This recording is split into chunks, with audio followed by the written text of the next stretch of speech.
इस फिगर को आप देख रहे हैं, there are 5 stages of this model, जिसको हम प्रोडक्ट साइकिल मॉडल या प्रोडक्ट साइकिल मूवमेंट, इसकी क्रिएशन से लेकर इसकी एक्सपोर्ट और फिर अ, इसकी इसका ट्रांसफर या transformation from innovating country to the importing and imitating country, वो 5 स्टेजेस के अंदर होती है। हमने लास्ट टाइम भी बात की थी। पहली स्टेज है, मैंने इसको आज किया है, प्रोडक्ट इंट्रोडक्शन और लॉन्चिंग फेज। सेकंड स्टेज है, इसमें प्रोडक्ट ग्रो करता है, प्रोडक्ट ग्रोथ फेज। तीसरी स्टेज में product maturity and mass production. तो इसमें और एक्सपोर्ट्स भी शुरू हो जाती हैं काफ़ी ज़्यादा। पहले लोकल लोकल कंजम्पशन भी होती है, लेकिन दूसरी स्टेज के अंदर आप देख रहे हैं एक्सपोर्ट्स थोड़ी सी कंजम्पशन भी है, प्लस प्रोडक्शन आप देख सकते हैं दूसरी स्टेज के अंदर ही ज़्यादा होना शुरू हो जाती है। जो इम्पोर्टिंग कंट्री है उनकी इम्पोर्ट शुरू हो जाती है, एक्सपोर्ट्स का आप देख रहे हैं एक शेप उसमें। तो तीसरी स्टेज के अंदर प्रोडक्ट मेच्योर हो जाता है, मास प्रोडक्शन होती है, और इस स्टैंडर्डाइजेशन, जब स्टैंडर्डाइजेशन एक बिल्कुल फाइनल उसकी शेप आ जाती है, तो फिर जो इम्पोर्टिंग कंट्री है दे स्टार्ट इमिटेटिंग और उसकी कॉपी करना शुरू कर देते हैं। जो चौथी फेज के अंदर आप देख रहे हैं एक्सपोर्ट्स कम होना शुरू हो गई हैं, और जो जो इनोवेटिंग कंट्री है उसकी प्रोडक्शन भी डिक्लाइन करना शुरू कर दी है और उसकी एक्सपोर्ट्स कम होना शुरू हो गई हैं। और इसके बाद जो इमिटेटिंग कंट्री है वो लीड लेना शुरू कर देता है, और पांचवी स्टेज के अंदर आप देख सकते हैं वो एक्सपोर्ट करने के बराबर काबिल हो जाता है। और जो इमिटेटिंग कंट्री है उसकी कंजम्पशन ज़्यादा है, लेकिन प्रोडक्शन कम होने की वजह से वो फिर इम्पोर्ट पे आ जाता है। तो ये प्रोडक्ट साइकिल मॉडल, इसमें ये सारी चीज़ें होती हैं और इसमें कोई इशू नहीं होना चाहिए। इसके बाद हमने देखना था ट्रांसपोर्टेशन कास्ट, इन्वायरमेंटल स्टैंडर्ड और इंटरनेशनल ट्रेड। तो international trade with respect to transportation cost कैसी होती है, और इन्वायरमेंटल स्टैंडर्ड्स के हवाले से ये कैसा इंटरनेशनल ट्रेड के ऊपर इम्पैक्ट करता है। तो ट्रांसपोर्टेशन कास्ट को हम लॉजिस्टिक कास्ट भी बोलते हैं। They are the freight charges, warehousing cost, cost of loading and unloading, insurance premiums, and interest charges incurred while goods are in transit between nations. तो transport charges में वो सारी चीज़ें शामिल हैं जब तक जो प्रोडक्ट है वो दूसरी नेशन के पास कंजम्पशन के लिए आ नहीं जाता। जब तक वो ट्रांजिट में है उस वक्त तक इसके ऊपर जितनी भी कास्ट आएंगी उसको हम लॉजिस्टिक कास्ट या ट्रांसपोर्टेशन कास्ट हम बोलते हैं। So homogeneous goods are traded internationally only if the pre-trade price difference exceeds transportation cost. तो ट्रांसपोर्टेशन कास्ट अगर होगी तो इंटरनेशनल मार्केट में ट्रेड उस वक्त होगी जब प्री ट्रेड प्राइस डिफरेंस ज्यादा हो as compare to the transportation cost. यानी ट्रांसपोर्टेशन कास्ट से जो प्री ट्रेड प्राइस डिफरेंस है वो अगर ज्यादा होगा तो ट्रेड होगी, अदरवाइज अगर वर्ल्ड मार्केट और हमारी मार्केट में 10 रुपए का फर्क है, लेकिन ट्रांसपोर्टेशन के ऊपर 15 रुपए खर्च आ जाता है वहां से इधर तक आते आते, तो ट्रेड नहीं होगी। तो ट्रेड तब मुमकिन है जब pre trade price difference is greater than the transportation cost between two nations और world market and the domestic market. बहुत सारी ऐसी चीजें जिनकी ट्रेड नहीं हो सकती because there transportation cost are more than the pre trade price difference. मसलन उसकी एग्जांपल भी दी हुई है, सीमेंट सीमेंट की ट्रेड नहीं हो सकती इंटरनेशनली। जो प्री ट्रेड प्राइसेस हैं शायद पाकिस्तान में सीमेंट की प्राइस बहुत कम हो, अमेरिका में बहुत ज़्यादा हो, लेकिन हम एक बोरी सीमेंट, क्योंकि इट्स क्वाइट बल्कि, इसको अगर हम ट्रांसपोर्ट करना शुरू कर दें अमेरिका तक या किसी और सऊदी अरब या किसी और नेशन में, तो इस पे खर्चा ज़्यादा आ जाएगा। प्री ट्रेड उनको, अगर तो प्री ट्रेड डिफरेंस ज़्यादा हो as compare to transportation cost, तो फिर ट्रेड हो सकती है, otherwise there is no possibility of trade because of high trade, high transportation cost. Cement is not traded internationally. हाँ, हमारे यहाँ आपको शायद आइडिया हो, आपने सुना हुआ भी हो शायद, हम ये अफगानिस्तान के साथ हमारी ट्रेड हो भी जाती है, क्योंकि वो नेबरिंग कंट्री है, बॉर्डरिंग कंट्री है, तो उसमें तो इतना इशू नहीं है, ट्रांसपोर्टेशन कास्ट वो बहुत ज़्यादा नहीं है। लेकिन बाकी मुल्कों के साथ हमारा उसकी ट्रेड करना बहुत मुश्किल है। इसी तरह से मसलन अगर लंदन और न्यूयॉर्क में हेयर कट की प्राइसेस का डिफरेंस हो $40 या $50 या $100, तो people want to move from London to New York और New York to London only for hair cut, कि जी उधर सस्ती है। तो दरमियान में ट्रांसपोर्टेशन कास्ट को अगर आप ऐड करें तो ये बहुत ही नॉनसेंस होगा, only to travel from New York to London for having hair cut. इसलिए ट्रांसपोर्टेशन कास्ट की वजह से भी इंटरनेशनल ट्रेड पे असर पड़ता है। और हमने देखा कि प्री ट्रेड प्राइस डिफरेंस अगर ज़्यादा हो ट्रांसपोर्टेशन कास्ट से, तो फिर हम कर सकते हैं। ट्रांसपोर्टेशन कास्ट को हम दो तरह से एनालाइज कर सकते हैं, जो डिफरेंट डायनामिक्स हैं। एक है जनरल इक्विलिब्रियम एनालिसिस और दूसरा है partial equilibrium analysis. General equilibrium analysis में हम प्रोडक्शन पॉसिबिलिटी फ्रंटियर या अपर कर्व भी शो कर सकते हैं, और साथ में transportation cost in terms of relative commodity prices. तो ट्रांसपोर्टेशन कास्ट को हम रिलेटिव कमोडिटी प्राइसेस के अंदर डाल के हम उसको एनालाइज कर सकते हैं। दूसरा ऑप्शन है हमारे पास पार्शियल इक्विलिब्रियम, हम वो करेंगे आगे, एक आ रही है फिगर, आप उसको देखेंगे तो हम उसके साथ कर सकते हैं पार्शियल इक्विलिब्रियम एनालिसिस में, जिसमें हम एनालाइज करते हैं absolute cost by holding constant exchange rate, income and all else in the two nation except amount of good produce consumed and traded. तो इसमें बाकी सारी चीजें हम वो कांस्टेंट रखते हैं, अज्यूम करते हैं, except for amount of good produce हो रही है, कंज्यूम हो रही है और ट्रेड हो रही है। तो बाकी चीजें सारी उसमें कांस्टेंट रहती हैं। तो it's a more straightforward method than general equilibrium analysis. तो आपने ऊपर भी देखा था कि हम उसमें ज्यादातर जो हमारा पार्शियल इक्विलिब्रियम एनालिसिस है वो सिंपल एक कमोडिटी के ऊपर बेस कर रहा होता है, लेकिन जो जनरल इक्विलिब्रियम एनालिसिस है उसमें दो तीन कमोडिटीज, दो तीन मार्केट्स, उन सारों का साथ में वो चल रहा होता है। तो पार्शियल इक्विलिब्रियम एनालिसिस वो ज़्यादा आसान है, स्ट्रेट फॉरवर्ड है as compare to general equilibrium analysis. ये है आपके सामने partial equilibrium analysis of transport cost. तो नेशन वन है, नेशन टू आपके सामने है, supply of X, demand for x.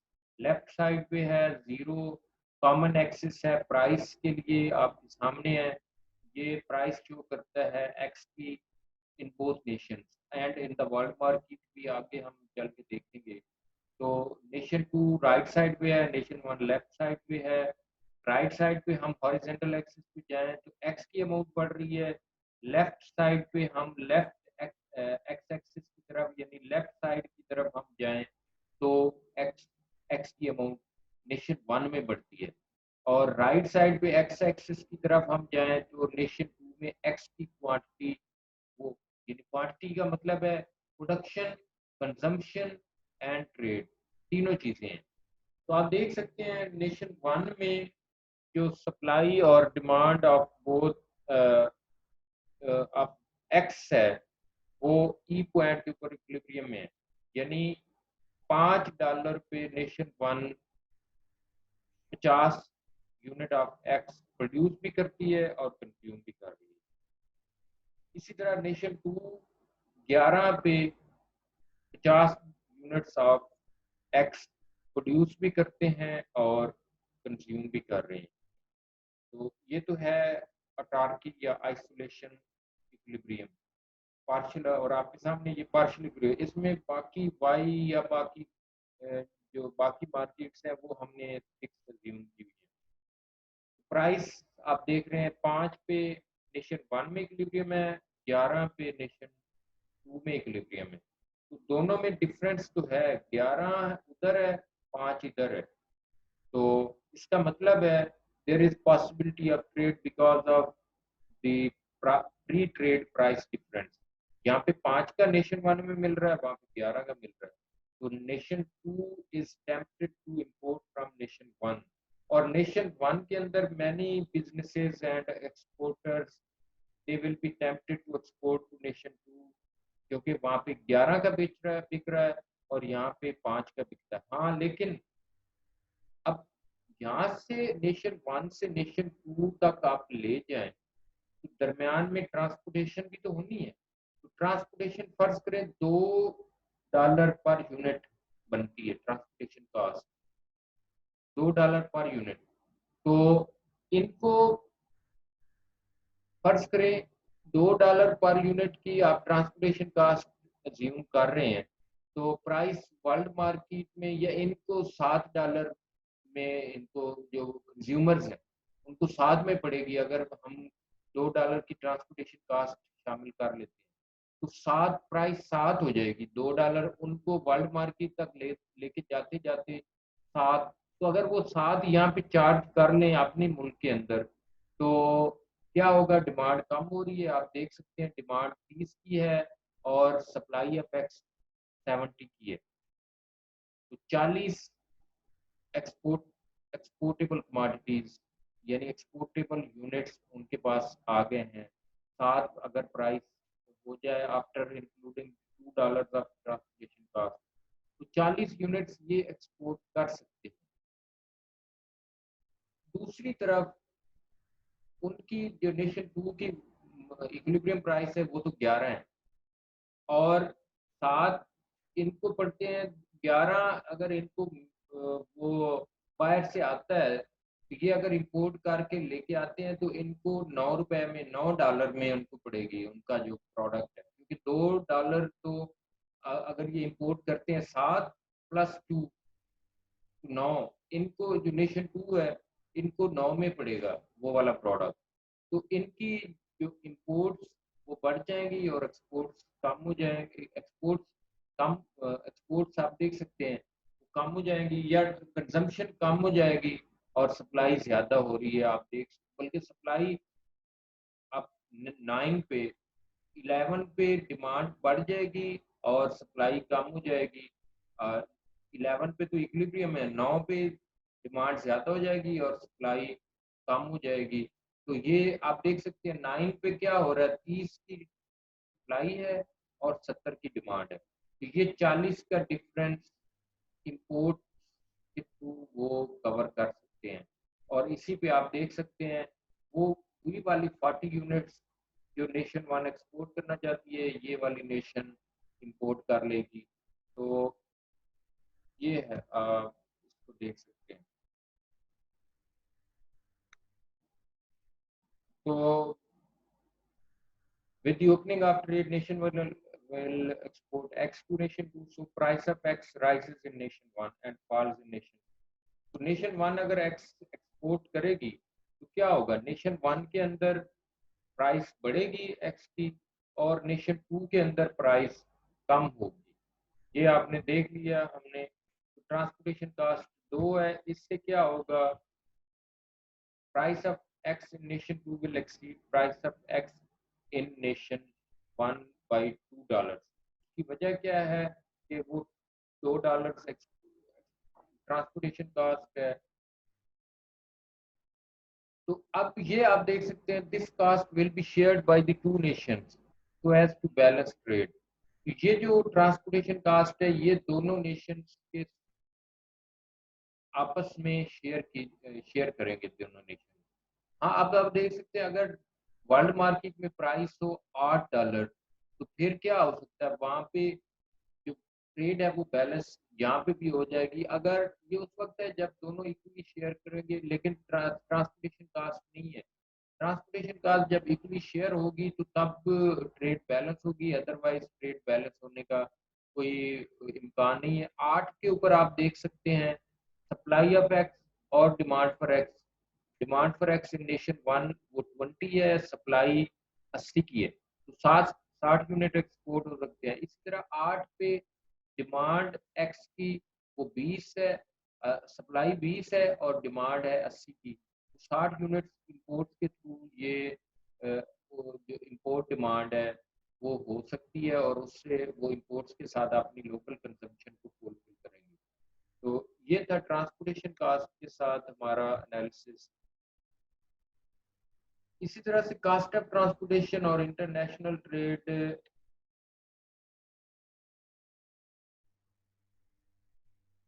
तो आप देख सकते हैं हमने ऊपर भी पढ़ा है, transportation cost reduces the level of specialisation in production and also the volume and gains from trade.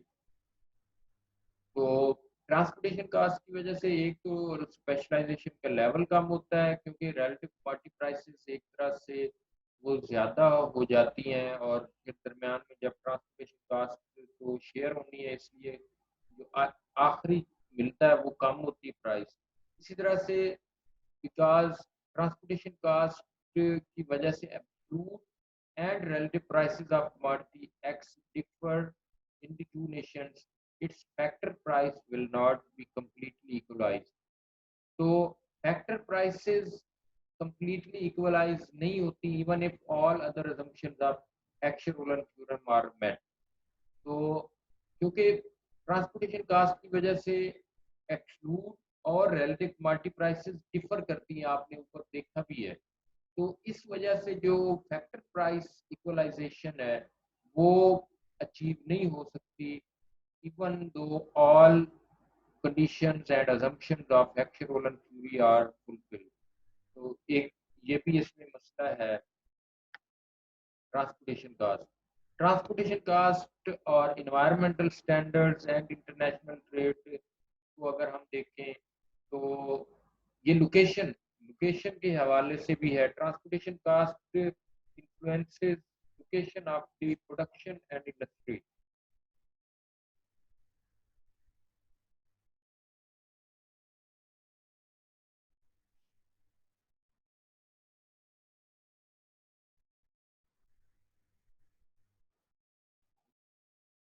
तो transportation cost affects the location of the industry and its production level as well। तो इसकी basis पे हम industries को तीन तरह से classify कर सकते हैं, तीन कैटेगरीज बनती हैं। एक को हम बोलते हैं रिसोर्स ओरिएंटेड इंडस्ट्रीज, दूसरी मार्केट ओरिएंटेड इंडस्ट्रीज, और third one is footloose industry. Resource oriented industries are mainly located near the source of raw material जो इंडस्ट्री यूज करती है। तो ज्यादातर ये वाली इंडस्ट्रीज रॉ मटेरियल के नज़दीक बनाई जाती हैं। इसकी एग्जांपल माइनिंग है, स्टील, बेसिक केमिकल्स। तो जहाँ पे माइंस होंगी, इस तरह की जो माइंस के एज रॉ मटेरियल यूज करती हैं वो इंडस्ट्रीज माइंस के नज़दीक नज़दीक। इसी तरह केमिकल्स के मसलन पेट्रोलियम की इंडस्ट्रीज हैं, तो वहाँ जहाँ से पेट्रोल निकल रहा होगा वहां से, जहाँ पे स्टील के जो रॉ मटेरियल है जहाँ से ज्यादा मिलता होगा वहां पे स्टील इंडस्ट्री बनेगी। तो रिसोर्स ओरिएंटेड इंडस्ट्रीज में क्या होता है, the cost of transporting raw material is quite high than for shipping the finish product to the market. तो रिसोर्स ओरिएंटेड इंडस्ट्रीज इस वजह से होती वहां पे होती हैं जहाँ पे रॉ मटेरियल नजदीक होता है। उसकी वजह यह है कि रॉ मटेरियल को ट्रांसपोर्ट करना towards the industry is quite costly as compared to transporting the finished product to the market। लेकिन इसका उलट है मार्केट ओरिएंटेड इंडस्ट्रीज, जिसमें the produced goods become quite heavier or more difficult to transport during production, so they locate near the market for their products। इसकी example है soft drink companies, या even आप ये गारमेंट्स देख लें, तो वो वहाँ पे होंगे जहाँ पे मार्केट्स नज़दीक हों। रॉ मटेरियल वो दूर से लेके आ सकते हैं, लेकिन जो फिनिश प्रोडक्ट है वो आप वो जहाँ पे मेन मार्केट है वहाँ पे वो अपनी इंडस्ट्री को लोकेट करेंगे। तो ये सॉफ्ट ड्रिंक की कंपनीज ज़्यादातर मार्केट्स के नज़दीक वो लगाती हैं। इसकी वजह ये है कि जो इन्होंने सिरप वगैरह या वो बनाना होता है, वो बना के उसको ट्रांसपोर्ट करना वो बहुत कॉस्टली है। और जो जो सॉफ्ट ड्रिंक्स बना लेते हैं जब, वो बहुत कॉस्टली पड़ जाते हैं उनको उनको दूर-दूर तक लेके जाना। हाँ, जो रॉ मटेरियल है, इनपुट है, सादा पानी है, वो चाहे दूर से लेके आएँ, या जो बाकी सिरप्स वगैरह होते हैं, वो इतने कॉस्टली नहीं है। तीसरी इंडस्ट्री है food industries. They face neither substantial weight gains nor losses during production and can be located wherever the availability of input is. तो ये कहीं भी लोकेट कर सकती हैं जहाँ से इनको इनपुट्स मिल रही होती हैं, ये वहाँ पे लगा देते हैं। लेकिन इनमें weight gain in the production या जो रॉ मटेरियल्स हैं वो भी इतने ज़्यादा हैवी नहीं होते, तो इनको इतना मसला नहीं होता। ये कहीं पे भी अपने आप को प्लेस कर सकते हैं। तो एक तो लोकेशन का इम्पैक्ट हमने ऊपर पढ़ा था, तो लोकेशन भी आपकी इंडस्ट्रीज की लोकेशन इंटरनेशनल ट्रेड को अफेक्ट करती है। इसी तरह से environmental standards, they refer to level of air, water and thermal pollution resulting from garbage disposal that a nation allows. मुख्तलिफ स्टैंडर्ड्स हैं जो मुख्तलिफ नेशंस ने अ, बनाए हुए हैं for air, water and thermal in in the form of garbage. और वो एक खास लेवल ऑफ दीज एफ्लुएंट्स या प्रोडक्ट्स अलाउ करते हैं टू बी ट्रांसपोर्टेड और to be used by this nation or any nation. So a nation with lower environmental standards can use the environment as a resource endowment, achieving comparative advantage in polluting goods and services. एक nation जिसका environmental standards कम है, तो वो environment को as a resource endowment, यानी वो resource environment को एक इनपुट के तौर पे इस्तेमाल कर रहे हैं, और उसकी वजह से they are getting comparative advantage over other nations in the world. तो फिर क्या होगा, आप इन्वायरमेंट को पोllute करेंगे, प्रोडक्ट्स धड़ाधड़ बना रहे होंगे, और जबकि जो दूसरी नेशन है उसके अगर इन्वायरमेंटल स्टैंडर्ड्स क्वाइट हाई हैं, तो वो उस तरह का प्रोडक्ट उनके लिए बनाना पॉसिबल नहीं होगा। तो आप वो चीज़ें बना रहे हैं by degrading the environment and polluting the environment, और आपको एक तरह का कंपैरेटिव एडवांटेज मिल गया है, और आप लोगों को चीज़ें भेज रहे हैं, और आप फॉरेन एक्सचेंज अर्न कर रहे हैं। Environmental pollution can lead to serious trade problems because the price of traded goods and services often does not fully reflect social environmental costs. तो जैसे मैंने कहा इस ये जो environmental pollution है वो बहुत सारे प्रॉब्लम्स की तरफ लेके जा सकती है, क्योंकि जो ट्रेडेड गुड्स के अंदर इस environmental degradation की price is not completely included or reflected। और इसकी वजह ये है कि आप वो प्रोडक्ट बना रहे हैं, लेकिन आपकी आप जो प्रोड्यूसिंग नेशन है वहाँ पे तो इन्वायरमेंट डिग्रेड हो रहा है, पोल्यूट हो रहा है, लेकिन जहाँ पे ये जाएगा उन अगर वो उसी तरह का बनाए तो उनका इन्वायरमेंट पोल्यूट होता है, लेकिन जब पोल्यूटेड चीज़ें उनके पास आ रही हैं तो एक तरह का उसका भी नेगेटिव इम्पैक्ट है। और जिसको डब्ल्यूटीओ के अंदर टेकअप किया जाता है इन्वायरमेंटल स्टैंडर्ड्स के लिहाज से, अगर कोई नेशन इसको कंप्लेन करती है तो जो वर्ल्ड मार्केट जो डब्ल्यूटीओ है वो इसके खिलाफ एक्शन ले सकती है।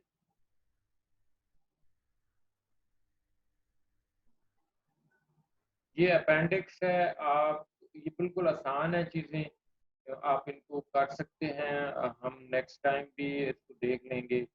मैंने ये आपने ऊपर देखा था, हमने ये लर्निंग कर्व है एंड स्पेशलाइजेशन ओवर टाइम है, वो जो हमने प्रोडक्ट साइकिल मूवमेंट की बात, मॉडल की बात की है, ये उसको बताता है, उसके साथ ज़्यादा लिंक्ड है। तो यहाँ तक हमारा ये चैप्टर छठा खत्म हो गया है। अभी थोड़ी देर के बाद हम सातवां चैप्टर शुरू कर लेंगे। तो यहाँ तक आपको अगर कोई मसला हो तो वो आप बता सकते हैं, मैं अभी